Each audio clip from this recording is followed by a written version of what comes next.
These are the official duty for bout number 11. Judge number 1, Zach Shivalama. Judge number 2, Mizo Sanga. Judge number 3, Chongming Muada. Referee, Lalthanliana Hamte. Kake kati na tawangin ringa karon lut lok thei lo tu na karon chuang kai ta mi pui thom hi khi lo ma tang han ka lo ngai tha voi kat sia mi pui ten thom sia lo kang. Are we ready for the next fight? One more time, are we ready for the next fight? This is bout number 11 for the battle in Mizoram Super Fighter Series 5. Introducing first, coming from Guwahati, Assam, ladies and gentlemen, blue corner, Arnab Chirua!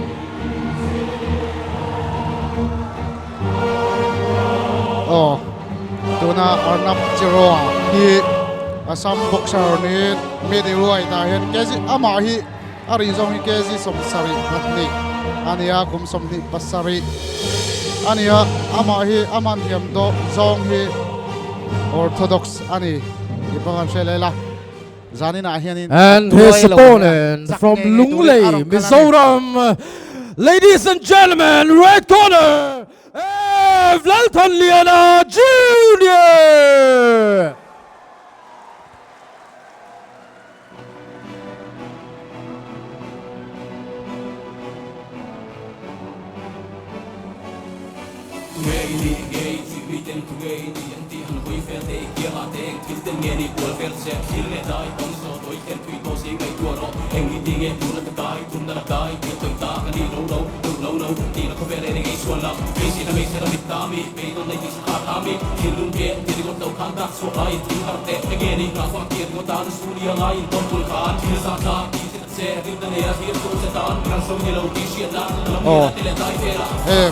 Lalthanliana Jr. hi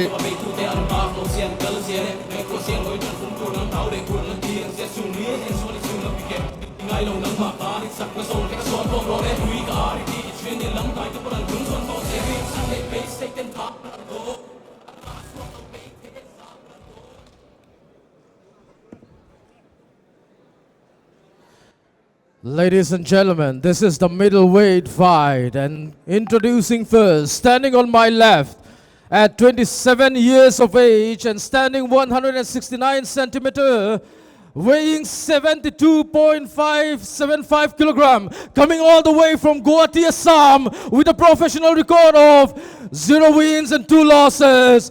Blue corner, Arnab Chirua! And standing on my right, with the age of 26 and standing at 175.26 centimeter, with a professional record of 1 win that was on knockout and 1 loss, from Lunglei, Mizoram, red corner, Lalthanliana Jr.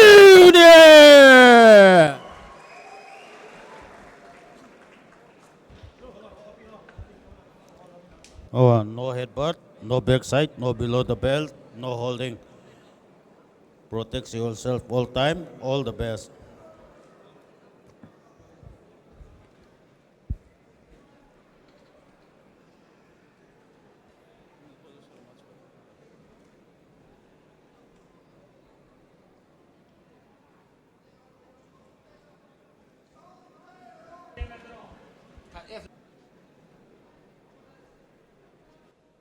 Round 1.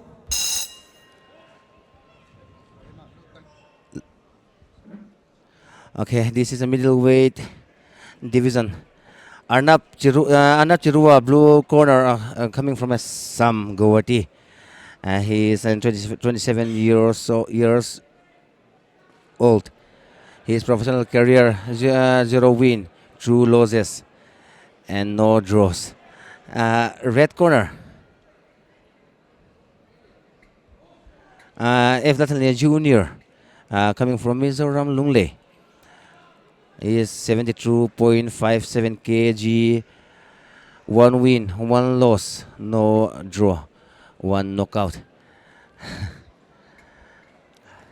Their stances both orthodox. game lama lu le chan tai la tu nge chak zo kang Arnab a hian Lalthanliana he anuai tu theng em Lalthanliana hian Arnab a hi anuai tu theng em sia ta ni mi lo Arnab Chirua hi wa ta sai te Mizo oh kan nia Mizo tong kan soyenga ama hi mentally in boxing hi achil burani chu ti rual chuan he boxer thrak ti han soi tur ani lem lova tui atui amai atui khat ta tura kom somni pasarin to achil ani bermaya boxing professional hian voi ni a khel ve to chu ta po chak lo ve ni chak lo po poi ti lo ron ama hi mo ril ru zong zong a boxing top khania din as technique po hi aron enge as shadow boxing kan tiang chi apon halut to ni amo a technique po mo chin tin a huai po huai ni a huai po huai tu mai lau chuang lo amai ro su le a technique enge mind game kan ti zong a hian ke min tlan niam deuh shata ari po pa a huai tu po angam em a chu nia Lalthanliana Junior te em han ne tur hi chuan technique ka ngai chuan ka ngai dan chuan anin thlau deuh shata o kala ti jadi rual chuan le danglam na thleng thei chuan ni thau mai tuna khan McGregor style te kharan na vela bouro khi chu chap jok lo te reng mai a chap jok khatin lang Arnab hi Arnab mi pui bouro khi alar zo la ki shadow boxing kan tiang chi hey va nek tur om lo tia moi dewa i enge technique po or lan tir thina ni amar so game a hian ama hi apura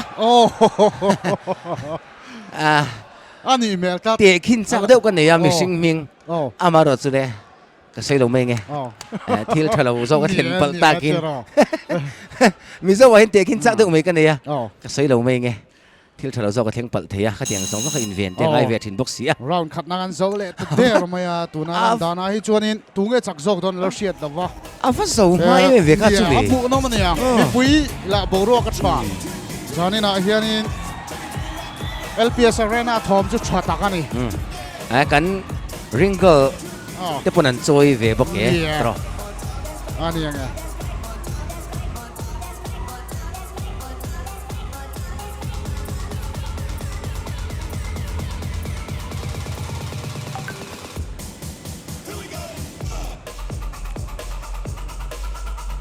tuna zanina fight munom takan ngu thena he kan soile lokanga Grassroot Boxing Promotion, Crown Boxing Promotion, LPS Vision, Indian Boxing Council, Seconds out. Universal, www pemhonorary.com, Icon Auto, Sete Boxing Academy, and I do play. Round 2. Setar Leila. Round ni na. Antran le dona. Amu nom viau tura kan ngai Leila. Apuy ni. Tuna alanda na hi chuanin Arnab Chirua hi boruak chu aron chap thakopin ka sia Arnab hi ka sei fo thina ka sei khan boruak in charge boruak in charge ni ve sim ni ama hi mo alan kat ani kum lama po ka lo mer sia to LPS Prophet apoi ron lang ve fo to ni tinai fight night eng mo no por lan chang nei to ama hi boruak in charge ania amaro chu rio to halai mo na ma se ki sok hi proof tu lo thina mo chang hian chang hian na hian tuna lan da na hian Lalthanliana ken avangam ve nia Arnab hian kem chuanin azum lo deu amaro chu afidania nia nek khluki har lutok Arnab knock out tur khop chuan nek na le dang lambik chu ngai tho ngai ama hi fitamo dang lambik a mentality hi a strong emani dong le tat Arnab khan dong le tat tuna tam takan talbun hen a boy chuang ni lo a boy chuang ni lo a dong mola amaro chu boy chuang lo ama ki ka sei tong khan aril ru hi boxing hlang he top mai ni amo mga po boxing liang mo ring. Ani Tiang bel chu ni. Oh, amai apian en hianin boxing he ngai na room road ti hi a hriat ngoi ngoi ka sia amo mga adong le tlat tuna han adong le tlat adong le adong mol to ni ki. dong le Than lian hian knockout atuma ma sen knockout mai chu thei paring mai chuang big lo. lo a thei mai So Arnab hi ka sai phau chin fitness pi lama endurance bon lu tu ko ni. Amaro chule technique hin chu tik tu ka sang ani lem lova. I he has a low technique. Okay. But his endurance and skills is good. Okay. That's for yeah, you understand for don't know about Mizo. Okay.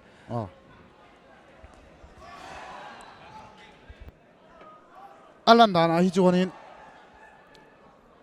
tuna Lalthanliana hianin anor deuh molmola amaro chu Arnab hianin du thu sam chuanin ati lei thei big lo ni chumia chuanin boxing a chun danglam na theng the nia chumia chuanin engtin nge game omsel dan tur sia thiama hara amaro chu Arnab po hi ron chak the nia Lalthanliana po hi chak lo the ni chuti rol chuanin Lalthanliana po chak the nia Arnab po chak lo the ni enge thlengzel don en zelang nek sok maya sok a dol khop me Arnab hi sok a dol khop me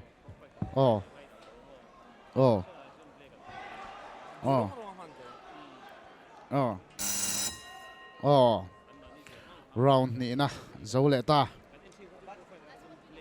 round ni na zole ta round thum na tran ne dona an tran mai nga han soile lo nga sponsorship a khanin zanina fight munom takan mu theina chu Grassroot Boxing Promotion Crown Boxing Promotion LPS Vision Indian Boxing Council USA Universal www pm honorary.com icon auto sete boxing academy tele I do play te anni ika setharle taila in I do play hi mobile phone a khanin install thei rengin a oma chu kan install thei chuanin install ila game munom tak ba ka movie te po I do play seconds amu thei clear the ring.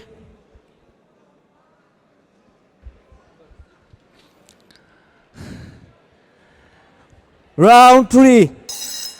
Tonight, there's a lot of boxing fans watching in some over the country.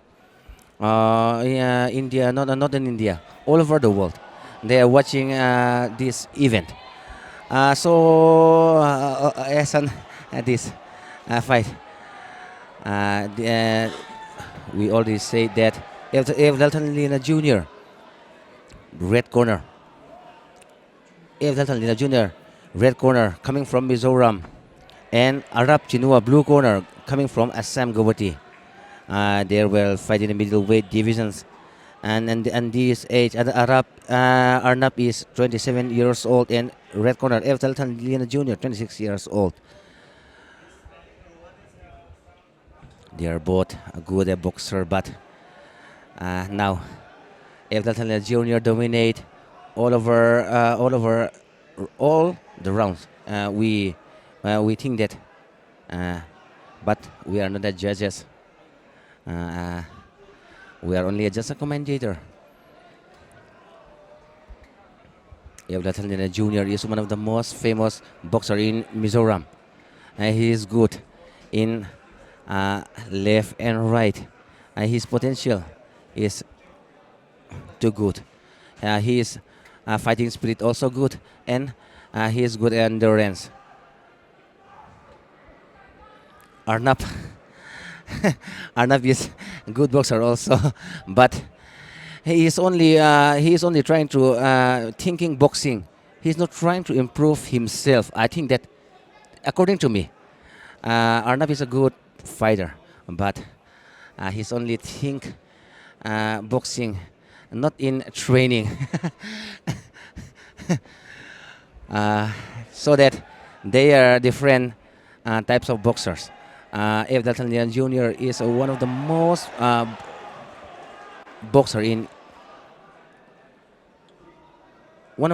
best boxer in India for now. Okay. Mizoram kan soi sun zom liang ti khan sap train kan soi zau kan thiam lo ang min do thiam ula angai ve box si a tuna hianin kan muang khianin ki engema problem an oma che zeu ten ngaya mu nom hleni Lalthanliana hen zanina hianin kan han soi takna adu dan danin ati thei bik lo ani chu wang chuanin Arnab hi boxer thatakani ti chu ashir reng mai ni chu wang chuan chak jok tur sia thiam hara f Lalthanliana hi chuan anor jok em ti ngai dan kha oma chu chan chu mi mal ngai dan ani kami piala ma khan Arnab hian alo changlet ve thei zel mai sia just kan ni tlat lova point petu ni tele chon le kan chiang veng mai thia point petu ni lo chon mu nom na kan lo en lo thei lo mo point petu dan chon mu nom na ai khan an point mu kha lo pek char chang ai wang khan mu nom na point mu lei thei lo ni cha chau hian cho boxing hi game shim po hi nia game dang po hi conduct tu en call tu ni chuan mu nom na mu lo hian an che sual na te seman ngai na te ka tiang kha en angai china amar cho neutral ta ka he ta tanga lo ena eng ma bona nei lo tan chon mu nom em zel ni game ti kha adang lam na ve bok ani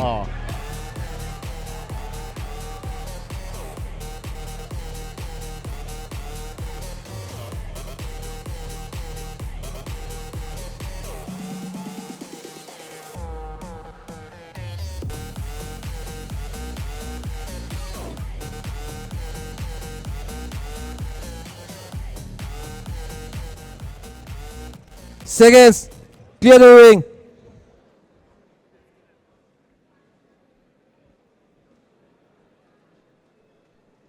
Round 4.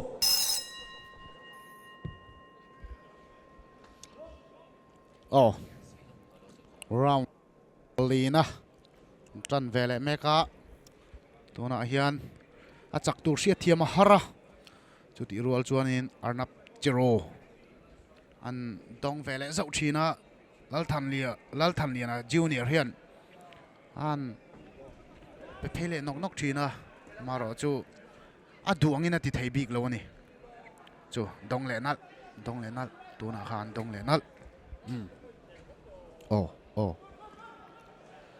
aduang hian ati hlei thei lo ani thei top chu hi chu atuma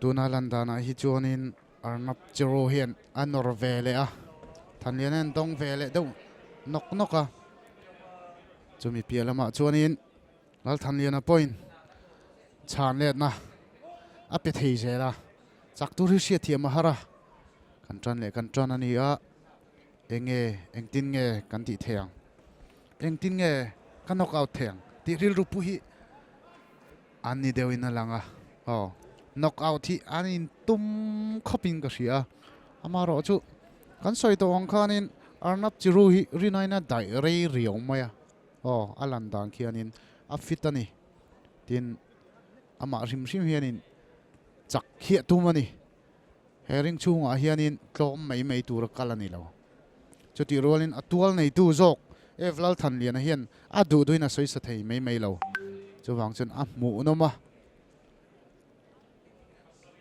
anin ngama unfit boka siat thiam har khop mai kem chon an chaw ve deuim ai nor nat lutuk lama hian an chaw ve deuim tin angai thea amaro chu professional boxer anni towa antha overall in an chua du big lova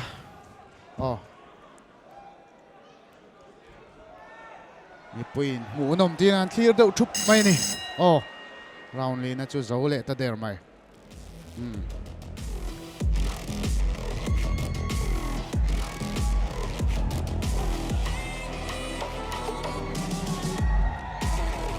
LPS Arena thoma tha a tuna hianin kan mu boxing mu nom dak menon chok chu asak tu hi Arnab Chirua le Lalthanliana junior ten nia anin nek amu noma Arnab Chirua hi Guwahati Assam boxer ni in Lalthanliana hi lunglei boxer ani thunga anmani middleweight ni in orthodox veven nia tuna kan soi thei china chuanin an mu noma an mani shimshima an fitani ti kha lang em tuna po hi Seconds out. tunge chak jok tur sia thiam a har kan tia a mu nom em tin LPS Arena tanga low end tu shimshim Round 5. laya apuna low end tu te hen sia thiam har an ti ni hen alang ani kan an chun zom lang Lalthanliana hen alan dan hi chuanin experience ani na hi an lan tiran tum thina amaro chu Arnab hianin experience ti mai kha angai poimo big dong tlat tuna khan Arnab khana dong tlat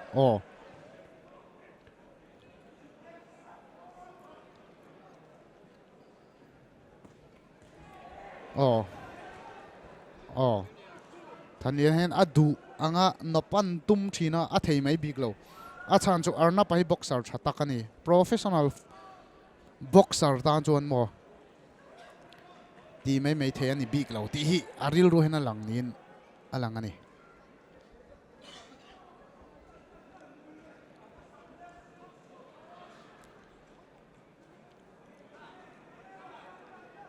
sanina hianin knockout kan mule mai don nge anin draw don nge chak jok anom don sia thema har khop mai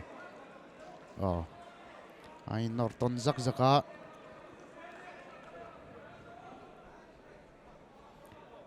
Arnab Chirua boxer thatakani ti alan tiring ka sia zanina tan chon a fit ani ama hi chuti ro chon Lalthanliana hen experience an nei na hi an lan tir le zau thina anak thola an tia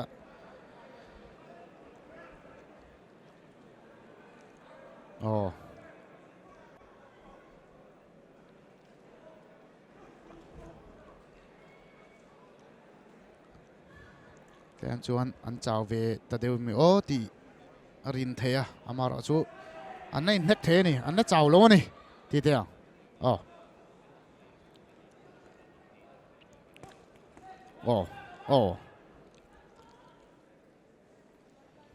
Arnab hi boxer thave tak ani ti chu zanin round nga aron dai shim te po hi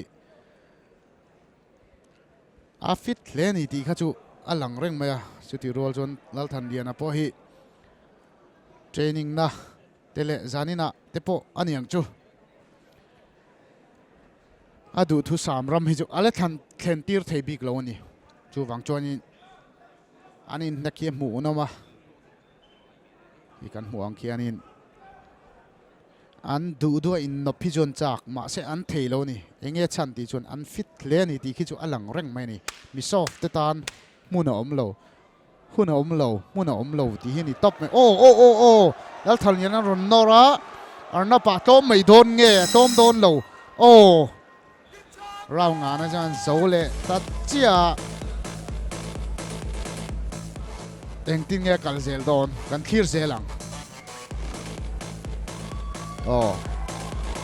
second te le got muan te ten ron langa Lalthanliana atangin Arnab atangin second run nei ve boka Mizoram a hen tom turin anong kal lo chak turin anong kalani an chak theng em lo man an hon theng em engtin nge thir zelang alan dan hi chuanin Lalthanliana hi chuan an nek chuak tam zokin alanga chuti rol chun Arnab hian tlom mai hi atum bik lo ani chu wang chu Seconds out. nge akal zel don chu kan en chho zelang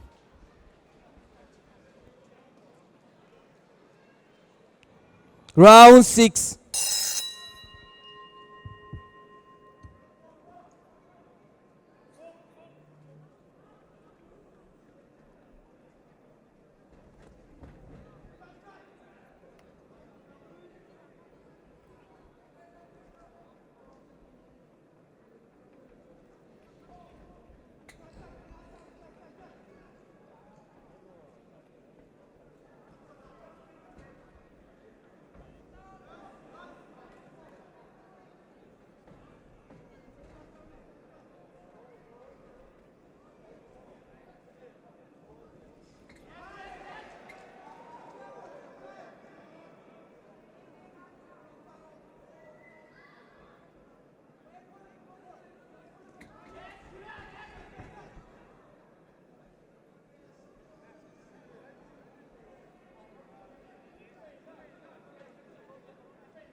Oh.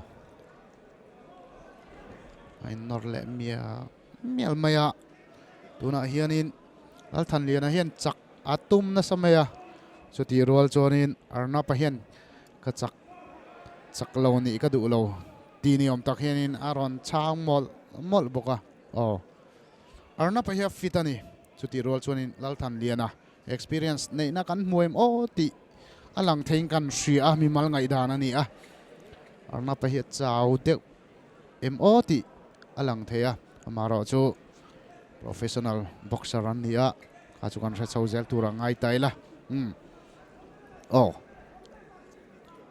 anin tuna fight hi Mizo na kan game du angchi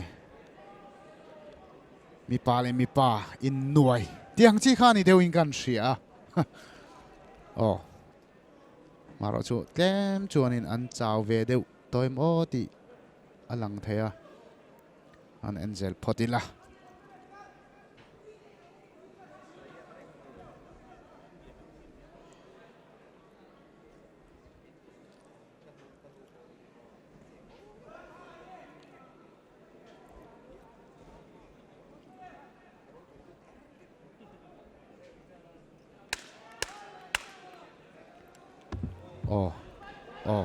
oh Arnapan dong deuh mol oh a dong deuh mol mai oh Lalthanliana oh tuna kan round an top lea tialan dan chuanin Lalthanliana zo khatchak zo kem o ti ngai dan te oma chuti rol chuanin Arnab khan a bei deuh mol boka amara chu mi mal ngai dan ani a ai helaya a thu te ngai dan ani a thutluk na pa ngai tak chu judge ten anon sai thei tura khan ngai tai la hemi zo hianin kan puang le lokanga renu poget Haryana boxer le Nastaran Fathi Dubai boxer te kha anon in nuai le dona an nei hi country sola chon mei che boxer te khan ni deuh khan kan ria hunam le hle tura ngai tai la chumi ba ka chuanin Bridges Kumar le F Mizoram chana zote online noi don boka tin Maninder Singh le Vanal Ompuya the animal dia kan siat mi parum root dia kan siat chin kha online roi noi don boka chu mai chola ni lowa zani na hianin Majar Hussein le Laldin Sanga Mizo boxer kan nei thajing mi te kha anla ron in nuai don ani ale mu nom zel don LPS Arena thoma tha tin thlir tu te pan mu nom an ting kan ria ani relo te result kan ngai thla thei tura ngai ang After an intense of 6 rounds of boxing, these are the points given by the judges. Judge number 1, 60-54. Judge number 2, 59-55. Judge number 3, 59-55, and the winner by unanimous decision is red corner, Lalthanliana Jr.